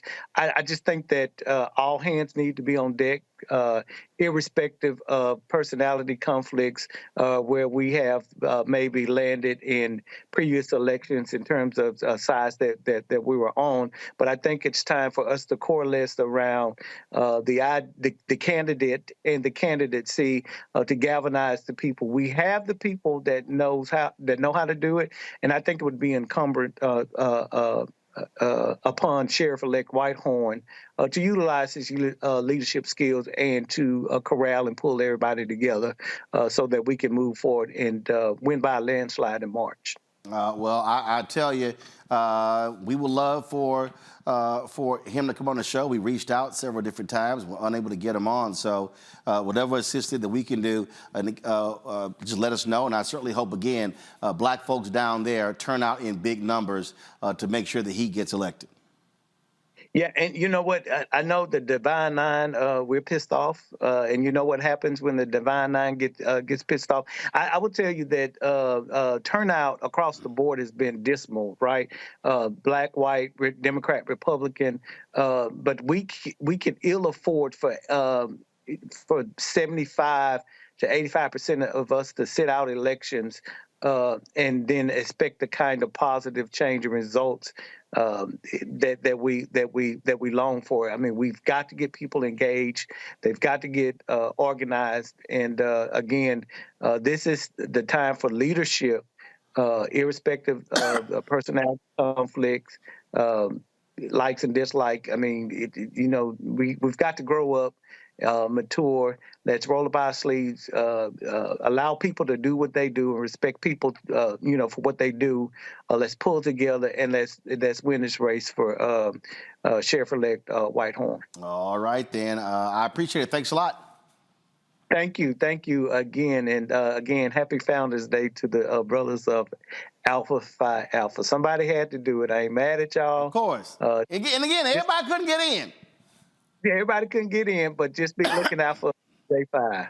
All right, then. Well, we'll tell y'all on y'all little cute day. Just do me a favor. Just don't drop the canes.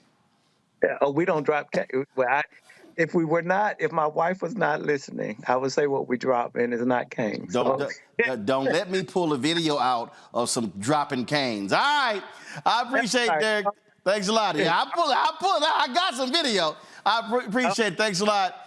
Henry Whitehorn released this statement. Of course, I'm disappointed about the court's decision to overturn the will of the people of Caddo Parish. I was always taught that the person with the most votes wins, even if that's by 1,000 votes or by 1 vote. I was also taught that when we go to school and get an education, gain experience in our chosen field, and become qualified in what we do, we will have the best opportunity to be successful. But it seems as though the rules of the game are different depending on who the players are. I won the sheriff's race not once but twice. My opponent conveniently chose to question the integrity of the elections only after he lost, not once but twice. In elections, you should not be given a redo simply because you are unhappy with the results. The significance of a single vote cannot be underestimated. Overturning an election because the winner won by 1 vote is essentially saying every vote matters except if the win is by 1. Despite this decision, I still believe in the Constitution, democracy, the rule of law, and the notion that every vote does matter. I am pursuing an appeal to the Second Circuit Court of Appeals, and if necessary, to the Louisiana Supreme Court. But if we are unsuccessful at getting a reversal of the district court's decision and forced to have a special election, my faith in God and my belief in the great people of Caddo Parish assures me that for a 3rd time, I will win the sheriff's race. Well, damn. Brother got to win 3 times, Niambi. You're on mute. You're on mute. Sorry. These kinds of things are unfortunately going to happen more and more. I think this whole kind of atmosphere of election integrity and all of these kinds of suspicions that we build around our elections are going to start happening more and more at the local level, not just national. I don't think we should be surprised, especially when the margin of victory is so small. I mean, this happens a lot in local elections where very few people show up, as your previous guest highlighted. So this is going to be, I think, a reminder, because this is not going to be the last time we see something like this, that when we show up, we have to show up definitively. And one vote isn't going to cut it. But I do think when we're talking about some of the issues that were happening here, some of the issues that were cited, this is about the Secretary of State and how voters are certified, etc. That's not up to individual voters to figure out whether they should vote or not. Moreover, I'm sure, I don't know exactly, but where people vote early and other things, these could have been real mistakes. And those voters now have their votes totally cast out, and there is no way to remedy that. So I think there are lots of things that need to happen here so that it just doesn't happen in Caddo Parish again, but in other places where, unfortunately, this kind of national morass that we have created around election integrity is going to start being a clarion call in places around the country. You know what, Nicole? I'm always telling people why we got to maximize our vote. There's a good reason. It absolutely is a good reason. Local elections, like Niambi said, can be incredibly close. And frankly, people are at risk of voting in them when you have tough on crime prosecutors and others using election integrity units to target marginalized voters, most of whom, let's face it, can be Black and at risk, many of whom may have criminal records or justice impacted. Those are all sorts of reasons why marginalized voters can be at risk of these election integrity units. And literally, democracy is at stake. And this is going to be an incredibly important issue throughout the next year during the 2024 election cycle. So we have to be ready for this. I know a lot of civil rights attorneys and voting rights attorneys are ready to defend voters who might be at risk of these election integrity units. And these elections are just too important to let them go and not to be ready to defend democracy. Don?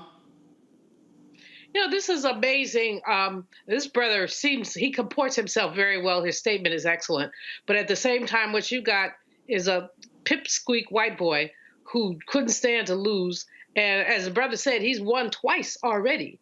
So now this is his third bite at the apple. What we know is, as my fellow panelists have said, is that this isn't going to be the first nor the last time we see this kind of thing go on. And indeed, because of the racism that's implicit in the so-called voter integrity focus. In other words, we say voter integrity when we talk about wanting to get people to the polls, but the other side says voter integrity when they want to keep people away from the polls. And there's so many ways that they try to keep people away from the polls. And so we can't play. As the brother said, the Capra brother said, got to get people out. And one of the challenges that he raised that I think is so important, he talked about get people out despite personality differences. We got to get over ourselves. It doesn't matter. It's like these young'uns who say they can't vote, they don't like Biden. He ain't coming to your house. You don't have to like it.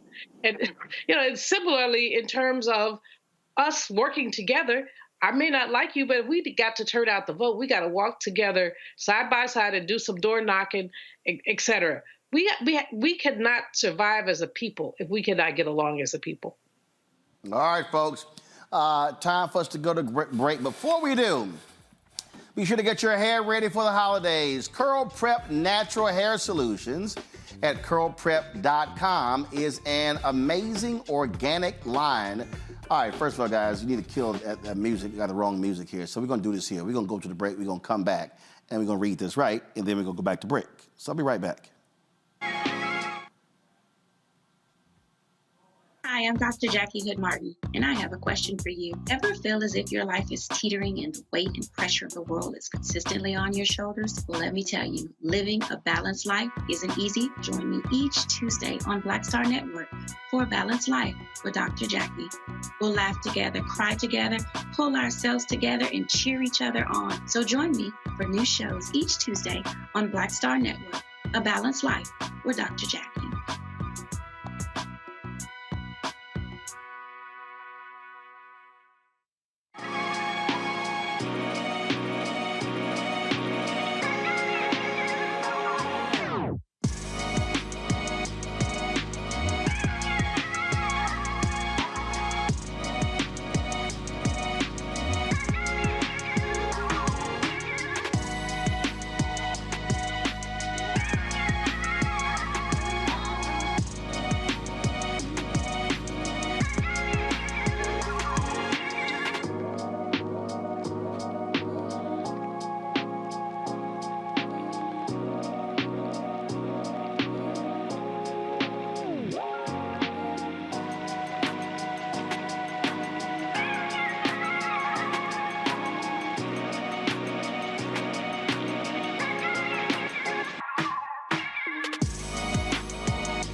Folks, get your hair ready for the holidays. Curl Prep Natural Hair Solutions at curlprep.com is an amazing organic line for curls, locks, braids, twists, and even those wigs and extensions. Women, men, and children are loving this line. First of all, look at the video and you be the judge. Folks, line up to see this product in action at hair shows, and when they take a seat to try it, they don't believe it's their hair. You can buy the products at curlprep.com. It works on all hair types. Use the code Roland, that's right, lowercase letters, to get a 15% discount. Parents, you can also remove the ouch. You will love this system because you can comb the product through your child's hair with your fingers. That's right.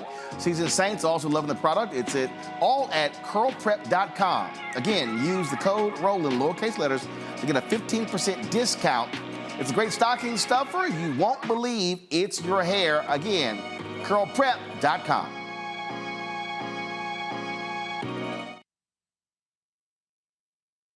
Hi, I'm Dee Barnes, and next on The Frequency, have you ever heard of Pinkster?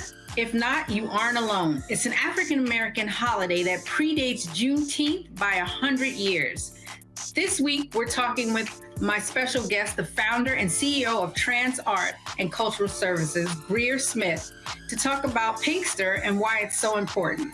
Those exhibitions really got the most play because we don't know about this. Other people have been telling our stories for so long. When we have the opportunity to find people that tell our stories, it's an easy sell. A fascinating conversation about Black culture on The Frequency with me, Dee Barnes, right here on the Black Star Network.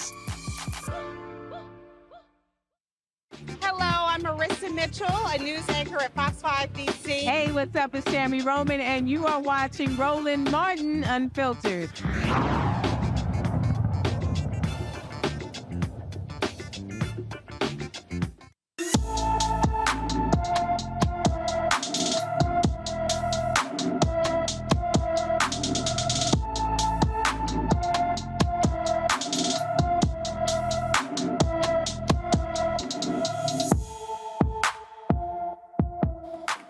Nikita Davis has been missing from her Milwaukee home since November 9th. The 17-year-old is 5 feet 5 inches tall, weighs 140 pounds, with black hair and brown eyes. Anyone with information about Nikita Davis should call the Milwaukee Police Department at 414-933-4444, 414-933-4444.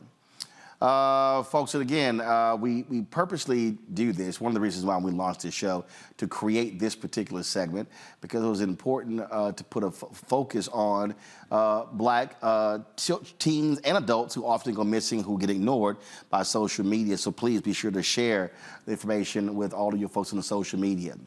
House Republicans are blurring the faces of those who breached the Capitol on January 6th before releasing more security footage to protect them from retaliation.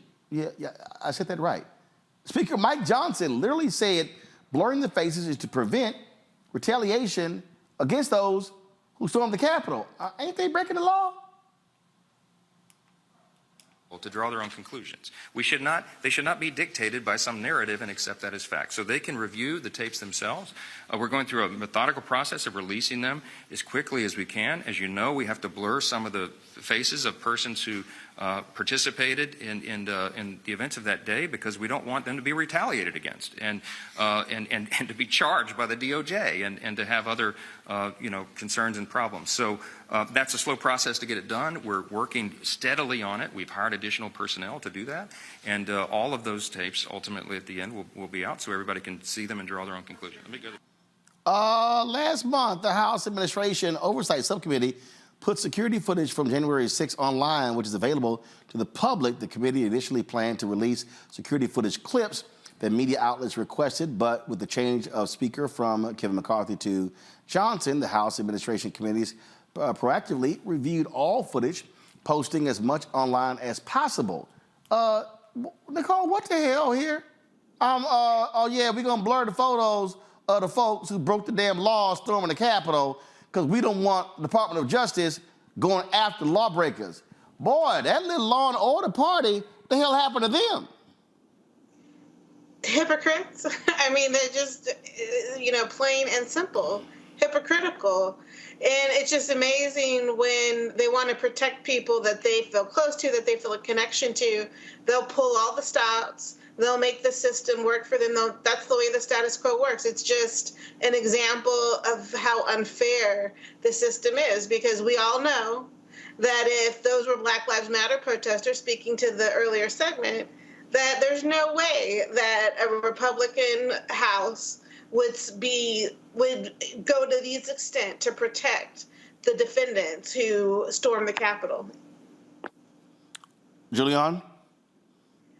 I fully agree with my colleague here. This is ridiculous. It's utterly ridiculous, and it really does speak to the avoidance of consequences that these Republicans have put out there for these clear insurrectionists who basically stormed the Capitol, beat people, did all kind of things. And, they, the only way we can find out who they are is to use, the kind of use their likenesses to go after them. And it's not just the Department of Justice. But does Mike Johnson work for the United States government? Is he a congressperson, or is he just some little whatever? Well, who basically doesn't care. It's clear that he cares about justice. They're starting impeachment inquiry on Biden.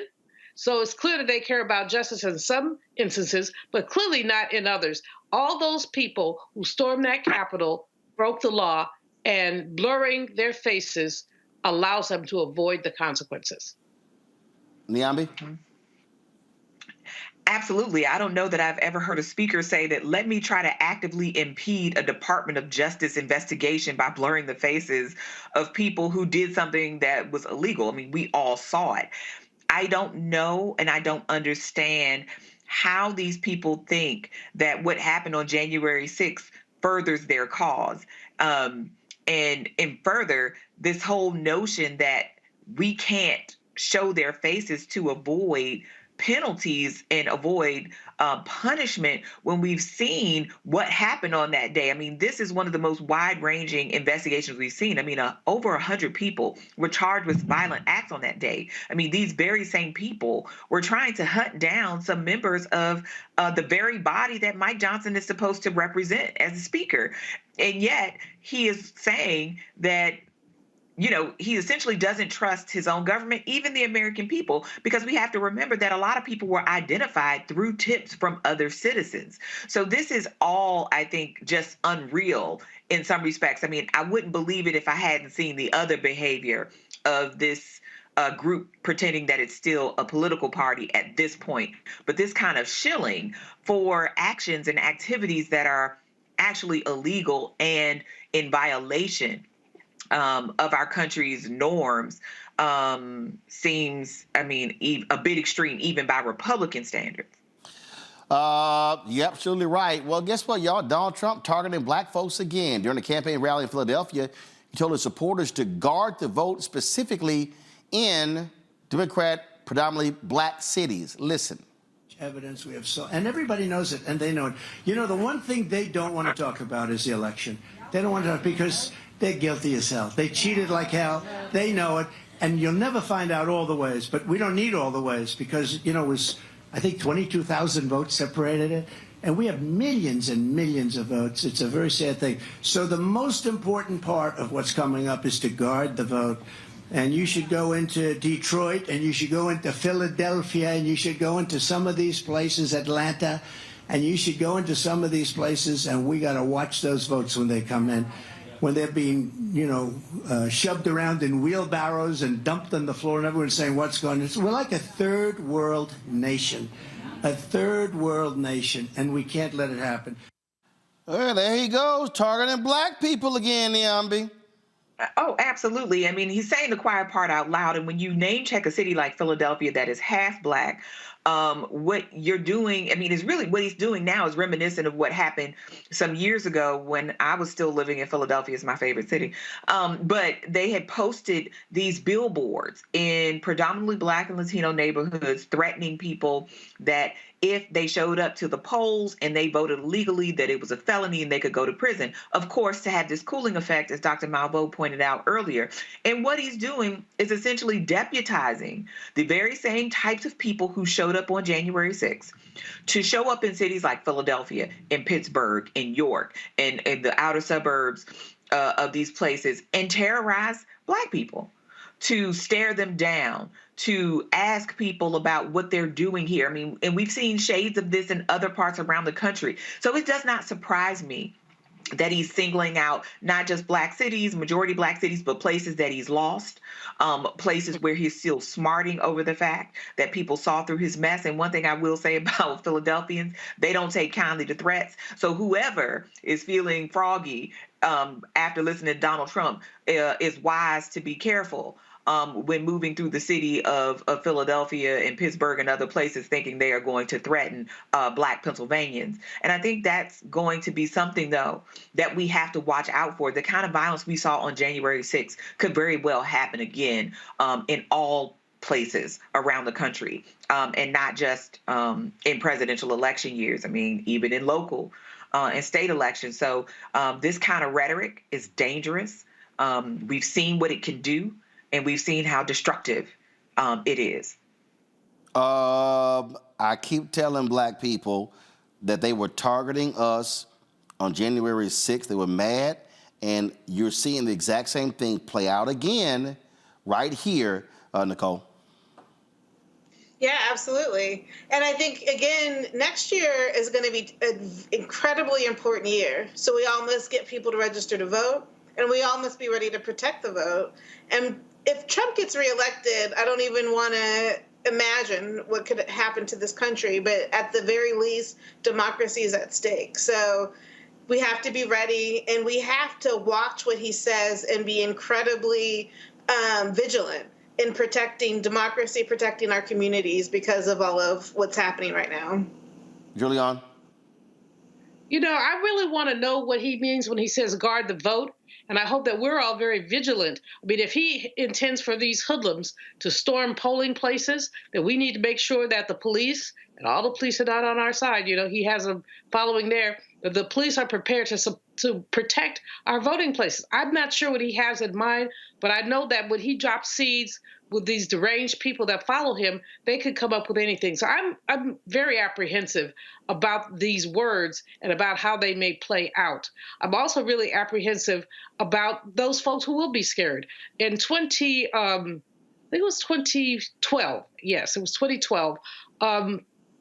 They closed certain polling places in Greensboro, North Carolina. I was there then as president of Bennett College. And one of the things that happened is they changed the number of absentee dates. They cut it back in half. And then they put it out there that if you had any warrants and you came to vote, you would be arrested. So, you know, folks have warrants. I mean, it could be a traffic ticket. So I know at least 6 people who chose not to vote because they said they had warrants. And so those kind of tricks we can expect to take place. And we, you know, Barbara Arnwine and her team, Transformative Justice Coalition and others, I hope they're ready. They've got to be ready. We've got to have people literally at every polling place to make sure that there is no intimidation. Absolutely. All right, folks, hold tight 1 second. We come back. Marketplace. Y'all know how we do. Some of y'all need to have your black card in review status. What else? A new game that breaks that thing down. We'll discuss next right here on Roland Martin Unfiltered on the Black Star Network. On the next Get Wealthy with me, Deborah Owens, have you ever had $1 million idea and wondered how to bring it to life? Well, it's all about turning problems into opportunities. On our next Get Wealthy, you'll learn of a woman who identified the overload bag syndrome, and now she's taking that money to the bank through global sales in major department stores. And I was just struggling with 2 or 3 bags on the train. And I looked around on the train and I said, you know what? There are a lot of women that are carrying two or 3 bags. That's right here on Get Wealthy, only on Black Star Network.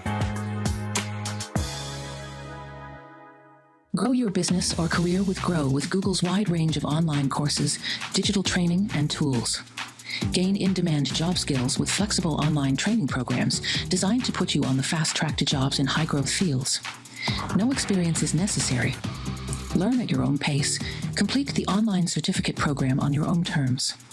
Stand out to employers, get on a path to in-demand jobs, and connect with top employers who are currently hiring. Take one professional career certificate program or all 6. Earn a Google Career Certificate to prepare for a job in a high-growth field like data analytics, project management, UX design, cybersecurity, and more. All professional career certificate programs must be completed by December 31st, 2024. Scan the QR code to complete the application. There are 1,000 scholarships available. Grow with Google and J. Hood and Associates. Be job ready and qualify for in-demand jobs. Hi, I'm Jo Marie Payton, voice of Sugar Mama on Disney's Louder and Prouder Disney Plus, and I'm with Roland Martin on Unfiltered.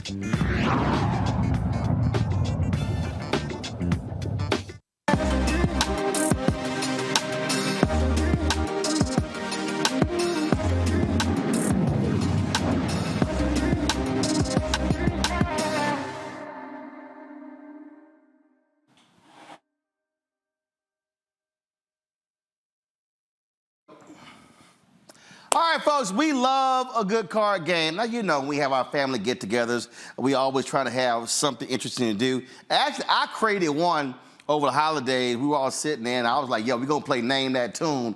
I just started going through music on my iPod, and my nieces and nephews, man, I was about to snatch black cards left and right. Well, this game here is called Trivia for Us. It's a mind game for the culture. It features originally sourced trivia questions about everything from pop culture to the arts to politics and current events. High school friends and self-described trivia enthusiasts, Deidre Bringus and Shakira Hodges, they created this. They join us right now. Glad to have y'all here. So what happened? Were y'all two just sitting around like hitting each other with questions and said, we can turn this into a game? Well, similar to that. Deidre and I, like you said, are high school friends. We grew up together. We went to really great HBCUs in Virginia. So we just love to hang out. We're very focused on our education and learning. And we would go out and play trivia at like pub trivia. And we'd get into the space and we're getting all of the questions wrong, left and right. And it was just simply because the content was not diverse. It didn't reflect Black culture, and it most definitely didn't represent the hometown of Brooklyn, New York, and the melting pot that it is. All right. And so how long did it take y'all to put all this together? It took some time. So we started in 2019.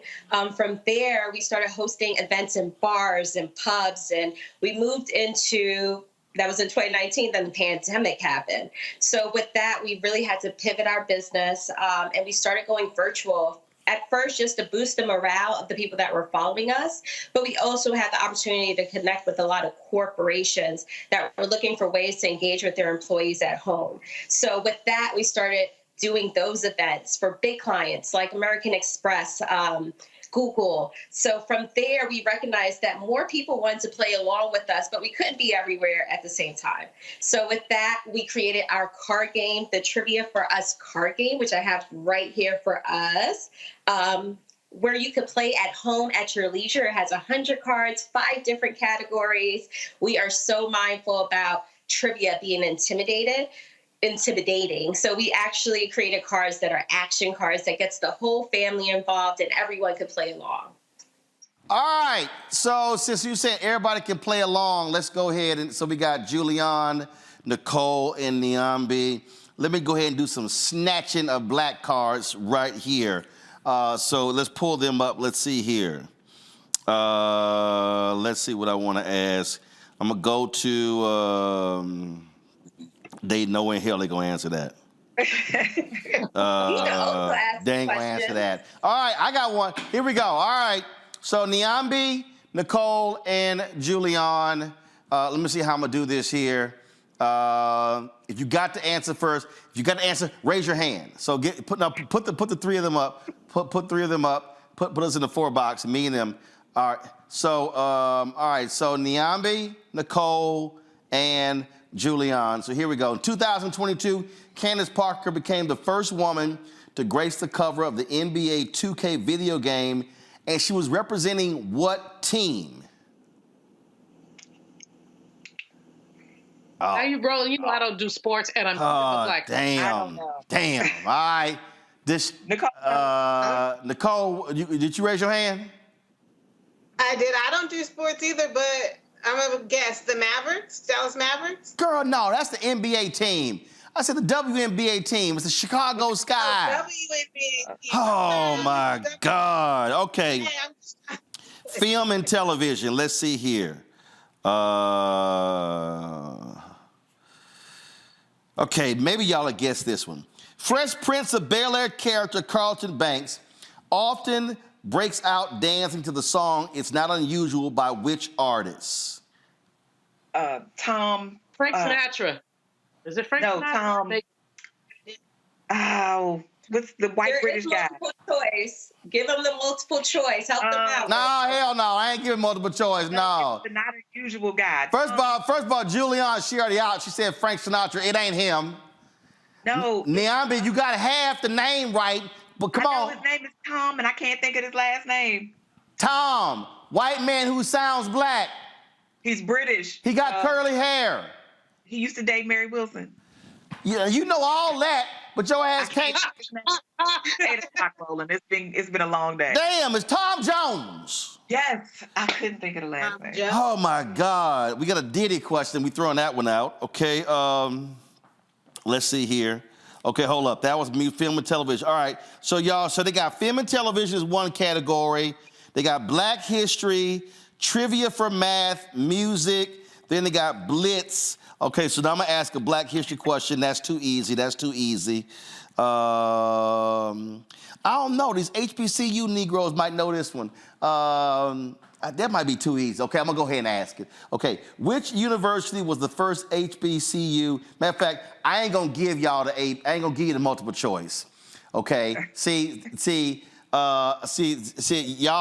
Sorry, Deidre, Shakira, the rest of these people, they need the multiple choice. These three don't need it.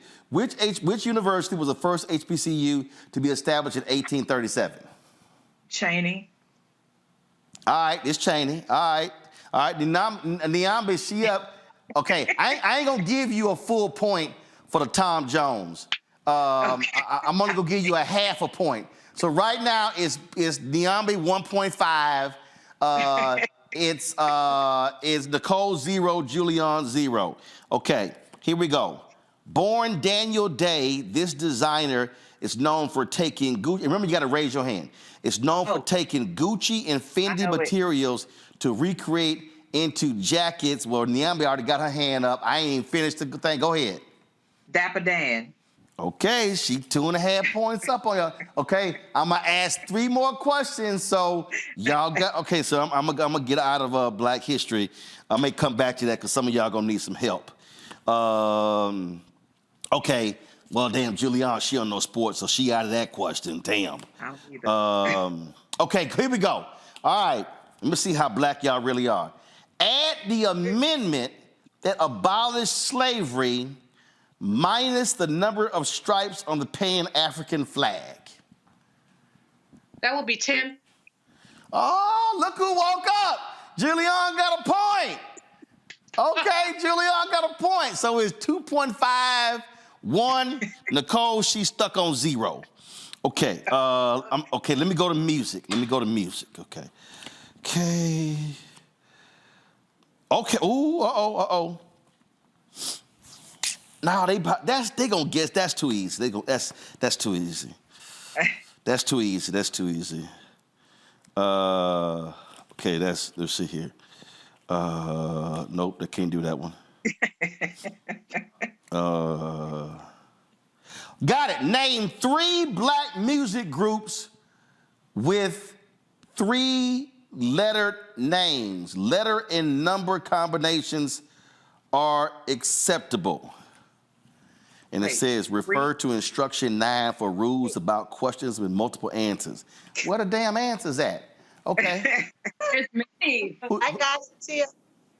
What? I got it. Who's I'm going to say TLC. Huh? We ready? The Shakira, Deidre, does that count?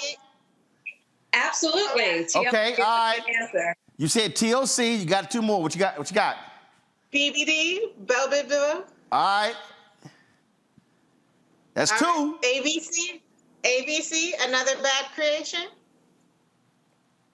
That's Shakira, Deidre, that wasn't a part of y'all little group, huh? Y'all collection? No, that worked. Wait a minute.